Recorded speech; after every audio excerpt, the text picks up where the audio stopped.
नमस्कार मित्रांनो, कसे आहात? एक खूप दिवसापासूनची मला गोष्ट आठवत होती, बट त्या गोष्टीबद्दल एक प्रॅक्टिकल भेटत नव्हतं. प्रॅक्टिकल म्हणजे मी कोणत्या बाबतीत बोलतो आहे ते तुम्हाला सांगतो. कारण की मुंबईमध्ये मी खूप ऑब्झर्व केलं आहे, लोक चलान पडू नये किंवा काय बोलतात फाईन पडू नये म्हणून लोक काय करतात ना नंबर प्लेटसोबत, ती गोष्ट दाखवतो. मी पोलिसांनासुद्धा ही गोष्ट करताना बघितली आहे रिअली. त्यांच्या गाडीत ही समोर तुम्हाला दिसते, ॲक्सेस दिसते बघा, ॲक्सेसची नंबर प्लेट बघा, कॉर्नर बघा नंबर प्लेटचं. तुम्हाला माहीत पडतो का लास्टचा नंबर कोणता आहे? ही नंबर प्लेट मुद्दामून फोल्ड केली आहे.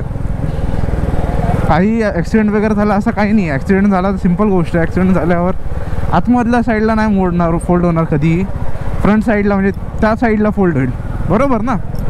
ही नंबर प्लेट स्वतः मुद्दाम फोल्ड केली गेली आहे जेणेकरून फाईन वगैरे पडू नये. हेल्मेट पण जो घातला आहे तो 200-300 रुपयाचा घालायचं म्हणून घातला आहे हेल्मेट. या अशा गोष्टी असतात मुंबईमध्ये. आणि पोलीसवाले आहेत ना, ह्या लोकांना फाईन नाही मारणार. फाईन कुणाला माहिती आहे? आपल्यासारख्या लोकांना, जे आपण एकदम काय बोलतात रायडिंग गिअर्स वगैरे प्रॉपर यूज करून चालतो आहे, प्रॉपर इंडिकेटर्स देतो आहे, सिग्नल देतो आहे ना, तरी फाईन आपल्याला मारणार. आता हे समोर बघा ना नमुना, राईटला जातो आहे, कधी लेफ्टला येतो आहे, सिग्नल लेफ्टचाच चालू आहे.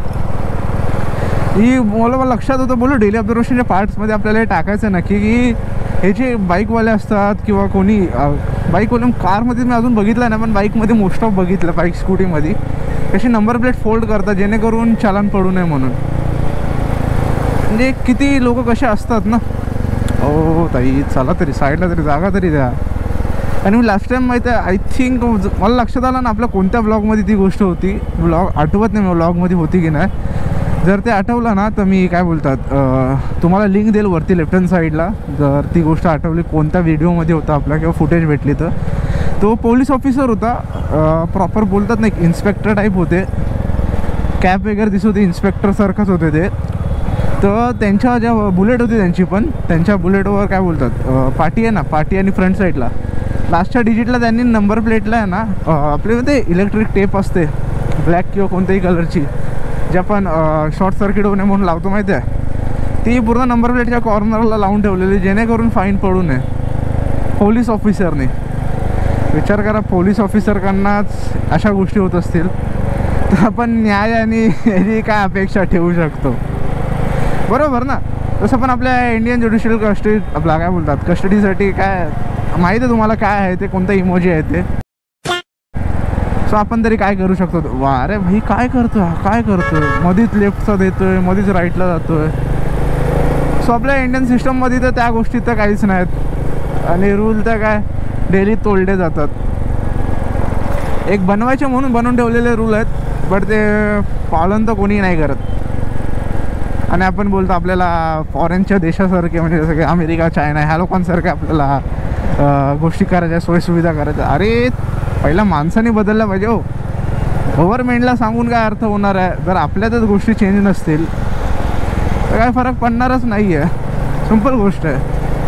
पहिला स्वतः बदला, त्यानंतर गव्हर्नमेंटकडनं अपेक्षा करा. जसं पण माणसं बदलली तरी गव्हर्नमेंटचं काय प्रेशर आणून आजकाल सर्व गोष्टी होतातच. म्हणून बोललो ही गोष्ट मला थोडी सांगायची होती, म्हणून बोललो ही गोष्ट सांगूया तुम्हाला.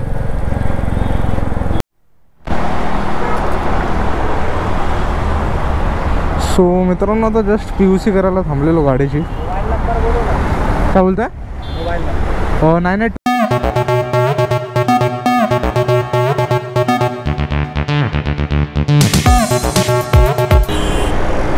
सो मित्रांनो, PUC करायला थांबलेलो गाडीची आणि वर्षभराने आपल्याला PUC करायला लागते गाडीची. PUC करून घेत जा, कारण की 50 रुपयाची फक्त PUC असते. हे बघा, बघू शकता 50 रुपयाची PUC आहे. जरी PUC नसेल ना तर 1200-1500पर्यंत फाईन लागू शकतो आपल्याला. काय सांगता येतं ते बघू, करून घेऊ. चालू करू, चालू करा सांगितलं.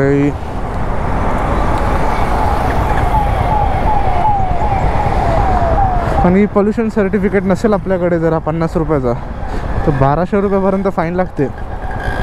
आणि काय 5-10 मिनटाचं काम असतं. असं रोड साईड असतात, कुठेही असलात नाही, रोड साईड अशी व्हॅन असते PUCची, PUC काढून घेऊ शकता. 50 रुपयाच्या नादात तुमचे 1200 रुपये घालवू नका आणि उगाच फाईन वगैरेचं टेन्शन घेण्यात कोण बसत राहील.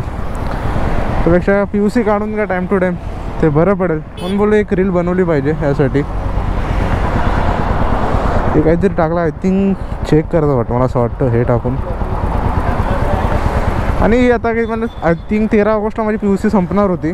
आज 7 ऑगस्ट आहे. आजच काढून घेतो, 7 दिवस राहिलेत. बोलो परत कधी भेटली नाही भेटली आणि विसरून गेलो तर परत रिक्स नको.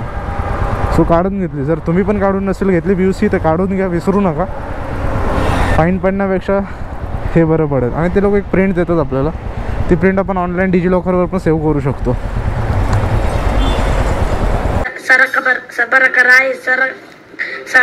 whatever, please sir, I want to reach 1 million